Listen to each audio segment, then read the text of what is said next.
Hey everyone, welcome to another episode of the Next in Time podcast. I'm your host, Esti Tangarala, and today our guest will be none other than Scott Kallick. Scott was formerly the owner and the founder and CEO of Kana Laundry Services Incorporated, where he ran that business for 25 years.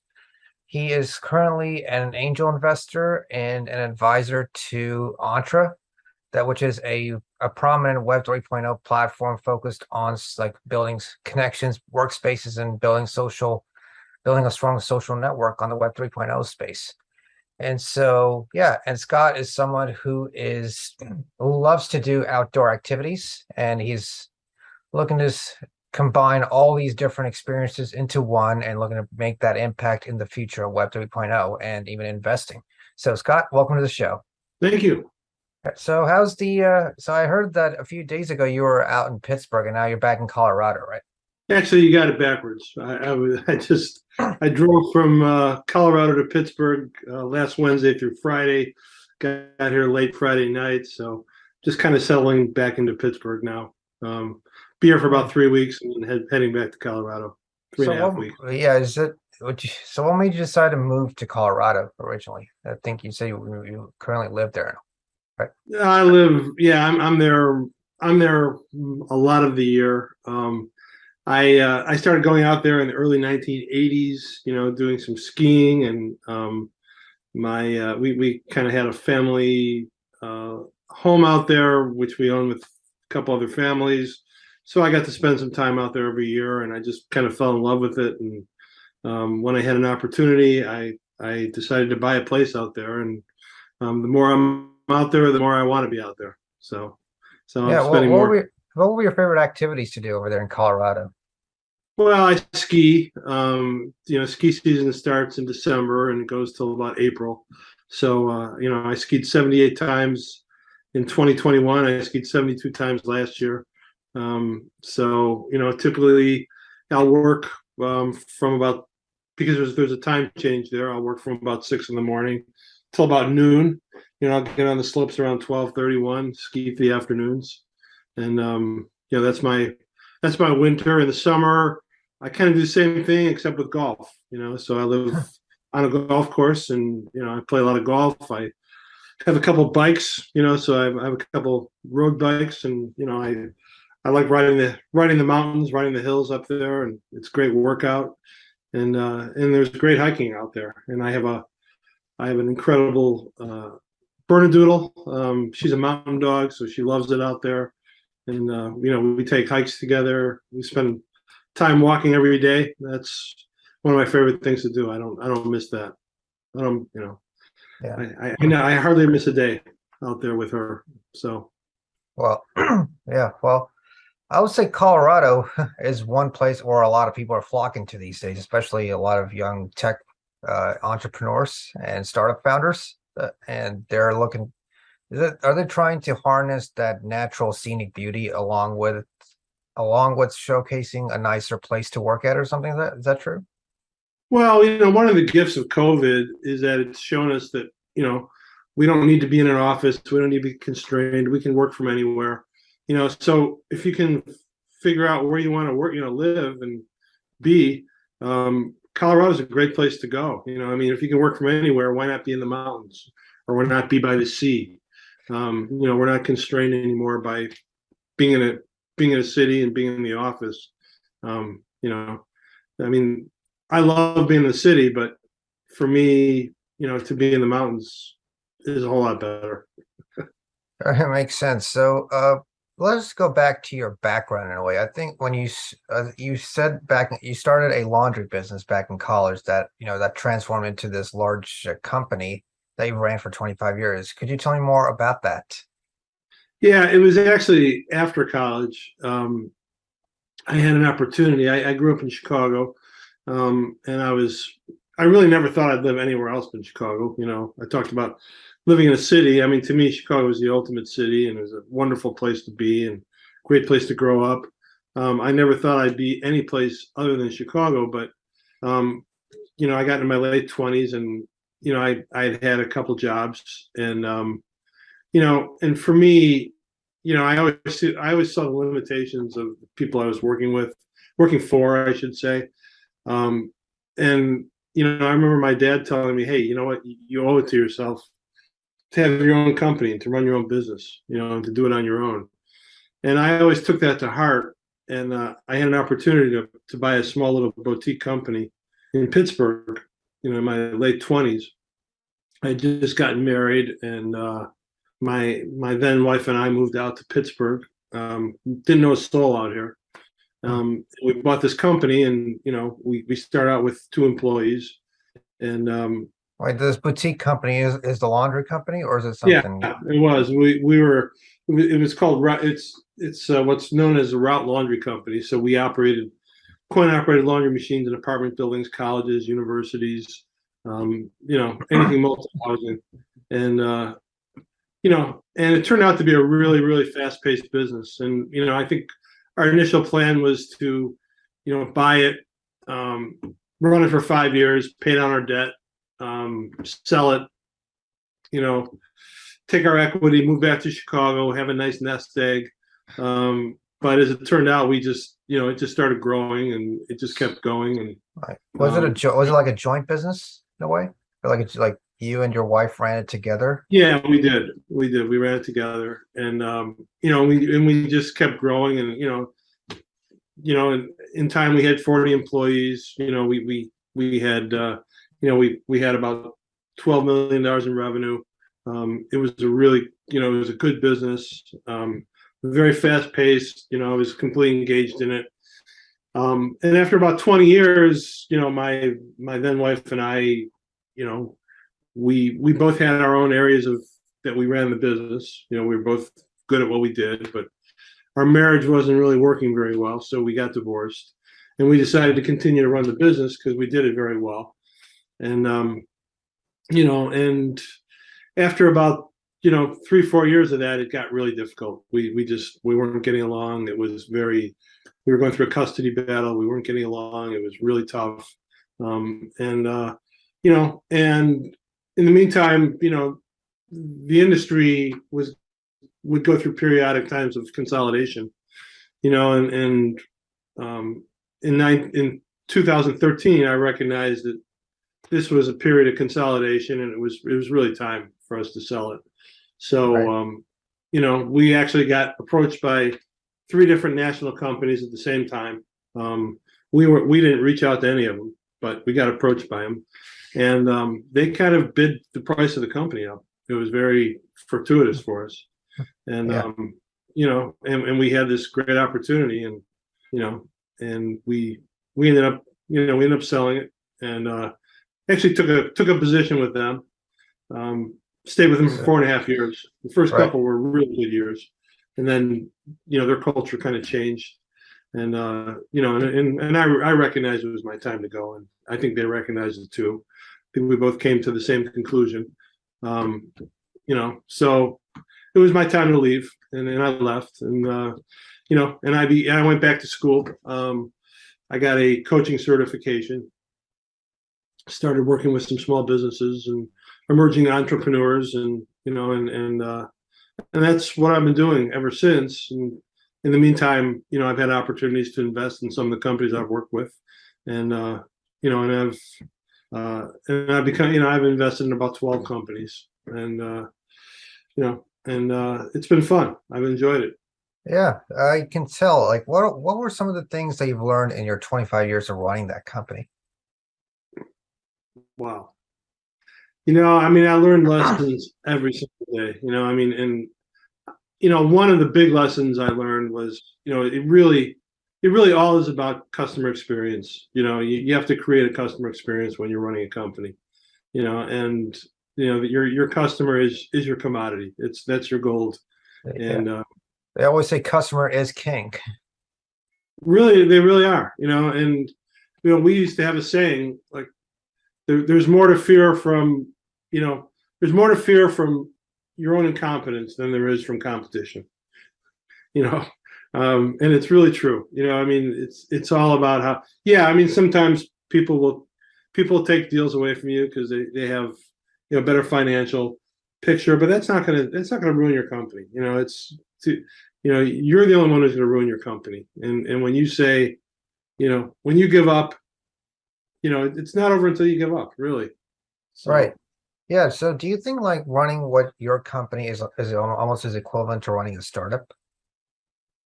Or do you feel like there are two different animals no, no. I mean, altogether? the only difference is we had, we started with some business. We started with kind of a book of business, and but yes, it was a startup. We had to create our own culture. We had to create our own processes in the company. We had to create our own customer experience. So yeah, I mean, in a lot of ways, it really was a startup, even though we had a small book of business at the time. We weren't starting from zero, but not far from it. Right, right. So what is about so let's just move a couple of years now that you became an angel investor investing in startups. So what got you into that zone of work? Well, I think I started going to some networking events around Pittsburgh, just to start, because I was starting my career over again, and I wasn't really able to go back to my old customers who I'd known a lot of them for 25 years and worked with them for a long, long time. So I really needed to start from scratch. So I started going to a lot of networking events, and I went to a networking event called Entre. Entre was a Pittsburgh-based company, and they were starting networking. And I met this young, this young guy named Michael Mara. Right. And I was very impressed with him. He was just a really, really impressive guy. And we began kind of meeting and talking, and it was me. I said, you know what, I think you've got something here. I think you're really a sharp guy, and you've got a real concept, and it's something I can align with. It's something I believe in. I believe in what you're doing. I believe in helping entrepreneurs. I believe in being around entrepreneurs. And I'd like to invest in your company. And he had not had an investor at that point yet. So we kind of hashed out some of the terms of the investment, and he was my first investment. And I really wasn't at that point thinking, hey, I'm going to be an angel investor. It was just something that kind of So organically happened. so wait, Entre was your first real investment? Yeah, it was. Okay. So you just found Michael, you really enjoyed his First his investment in the determinant. company. Yeah. Yeah, his real like tenacity in terms of building a new social network in the Web 3.0 platform. Yeah, well, this is before Web 3.0. I mean, this is, there wasn't really a Web 3.0. This is 3-4 years ago. So there really was not a Web 3.0 at that point. But he was building a platform to serve entrepreneurs and he had a vision, and I really got enrolled in his vision, what he was creating. Could you could you tell our audience more about the vision of Entre?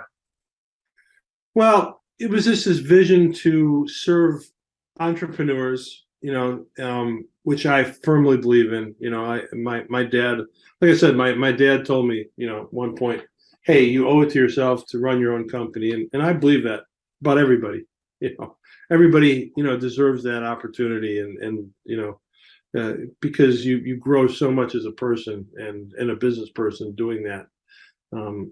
So, when he said that, it really resonated with me, and then we began talking about what his vision was, and his vision was, number one, to set up networking events through a bunch of cities, and he was in the process of doing that, and he got that rolling to about 12 different cities. And then COVID hit, and all the network, the in-person networking stopped, but we started virtual networking. Right. And and we had pitch competitions and so forth, and I began judging some of the pitch competitions, which was a great experience. Still is. I still love to do that, because I love to hear what people are creating. I love to hear what new entrepreneurs are creating, and so so we did that, but he had a further vision. He wanted to, at some point, raise money and create campuses for people to come live on campus and immerse themselves in the entrepreneurial experience with other Right. entrepreneurs, where they can bounce ideas off one another and kind of help each other build their businesses. And it was just something I really, really aligned with. Right. Because so what was the so that was the original vision of Entre, but what made him decide to pursue the Web 3.0 path? Well, I think what made him, decide to pursue that was, as we started looking at, this platform, it became more than just about entrepreneurs. It became about the future of work, Yeah. which, future of work, future of workers, and part of that, experience is the crypto experience. Crypto is going to be it's here to stay.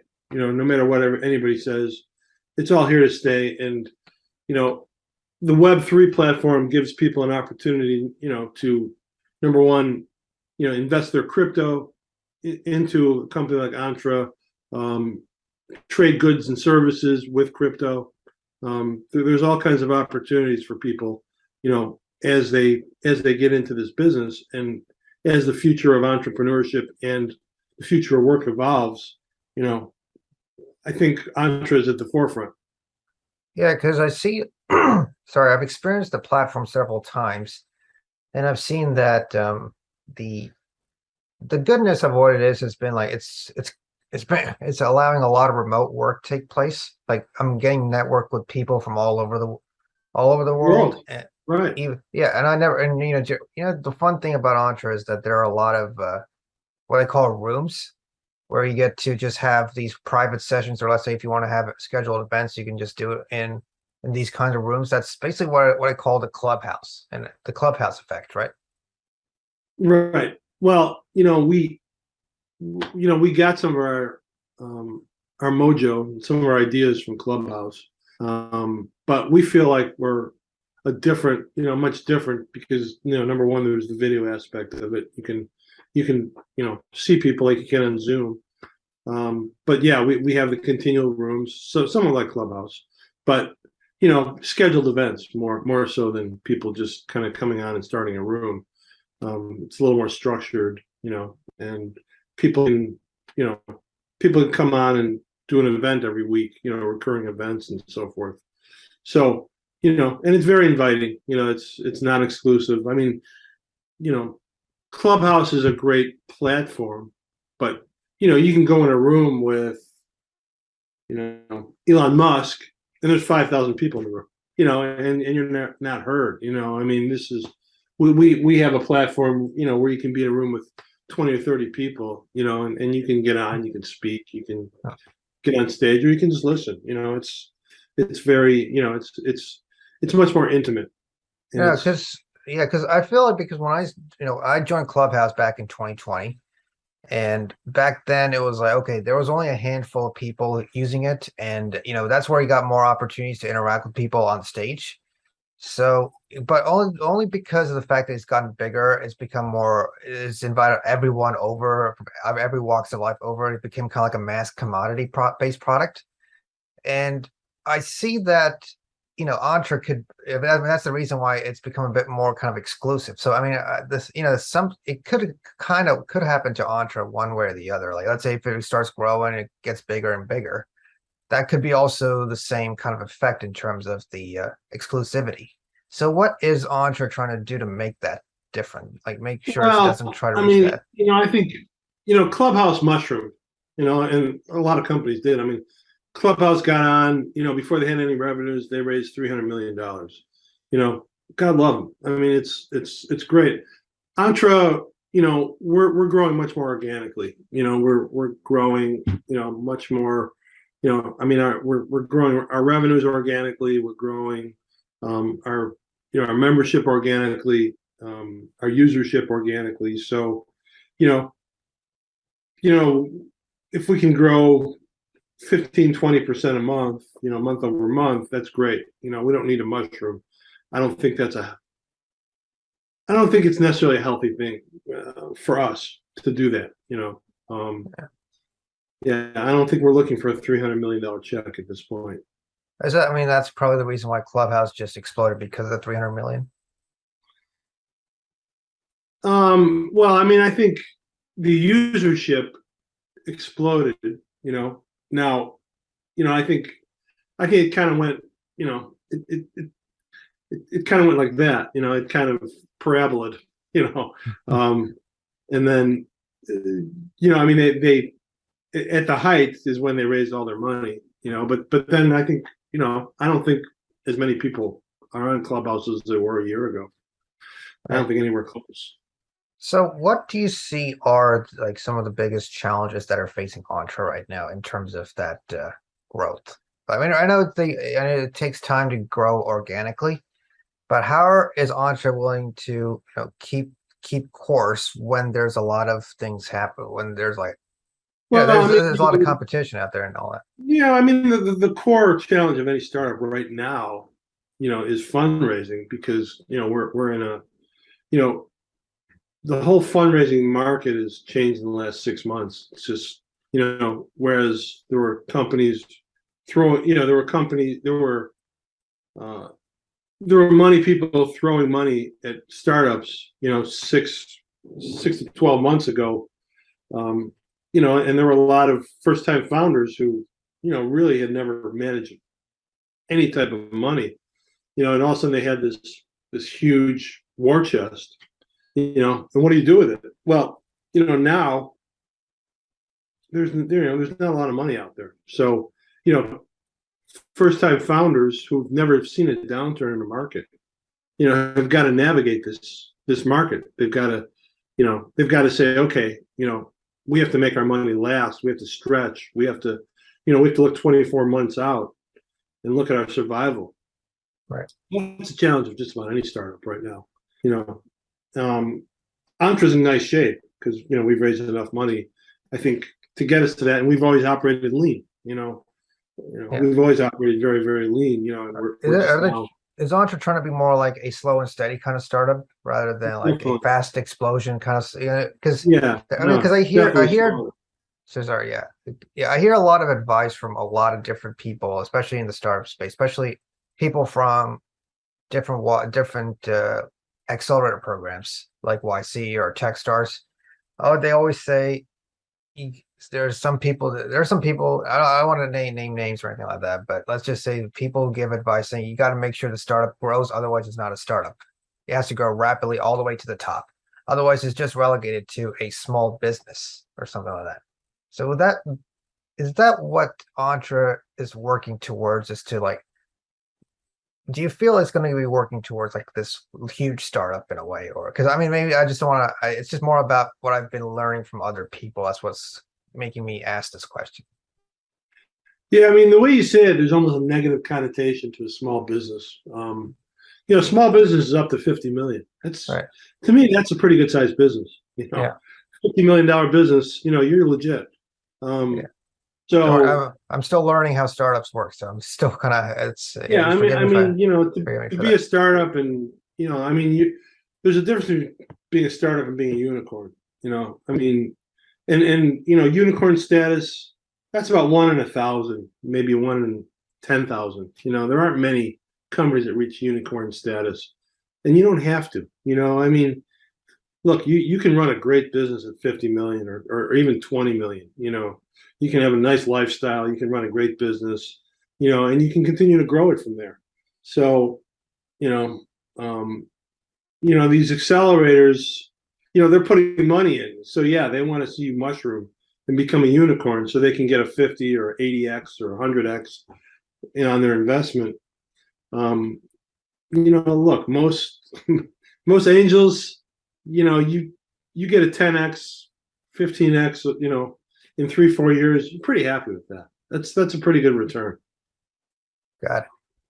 And so in terms of, so in your mind, why is, let's say, for example, I have a business. I'm looking to start something. Why do you feel Entre is the right platform for me to use for? Well, like you said, you've gotten connected with people all over the world here, and there are, it's a platform that anybody can get on. People are open to communicating. People are helpful. You meet people, you form business alliances. You get good advice, you get good guidance. Hey, I need a good, I need a good patent attorney. Oh, okay. Well, this guy knows this guy, and that's pretty good. You can get kind of moved over to the right person. Entre is a great platform for startups and young businesses to utilize. All right, cool. So going forward, because since Entre is your first startup that you invested in, and then you mentioned to me off record that you've invested in 10 other startups, right? Or Correct. nine. So is this where you're planning on going in the coming years? Like you just want to continue investing in startups, being the advisor, playing the role of like helping them out to grow in a way? Yeah, I mean, I'm kind of a unique angel because I'm a business coach, so I will you know I will invest in companies, but I also work with them on an ongoing basis, to help them, you know, crystallize their vision, to help them move to the next plateau, work toward, what they're looking for, and uh, it's interesting because young companies, they pivot a lot, so they may have a vision, on day one, you know, and on day 360, it's a completely different vision, but you got to stay with them. You have to be supportive and stay with them, and, and help them really work through what they're looking for, what they want, where they see they're getting traction. And, and it's a lonely journey being an entrepreneur, so, for me, it's partially that, and it's partially just being there for them, and hearing them out, and walking them through their bad days, and encouraging them through their good ones. Yep. That's what it is. All right, cool. So yeah, I just want to wrap up the conversation. So, what advice would you give to other founders, visionaries of the future that you're looking to, let's say, as an angel investor? What advice would you give them? Well, first of all, it's not over till you say it is, ever. you know so and that's number one. You know Number two, uh you know every time you open your mouth, it's a commercial.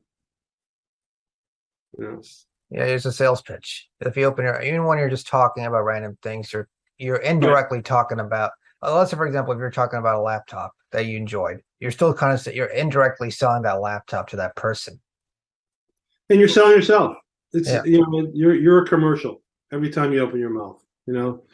So be conscious of how you're projecting yourself. Are you getting on? Are you smiling? Are you upbeat? Are you positive? uh, if you have an impulse to say something negative about someone, don't do it.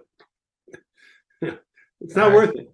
All right, cool, Scott. I just want to thank you again for taking the time to be on the Next in Time podcast, and I'm looking forward to seeing your success in these different investments coming in the Thank coming you. years.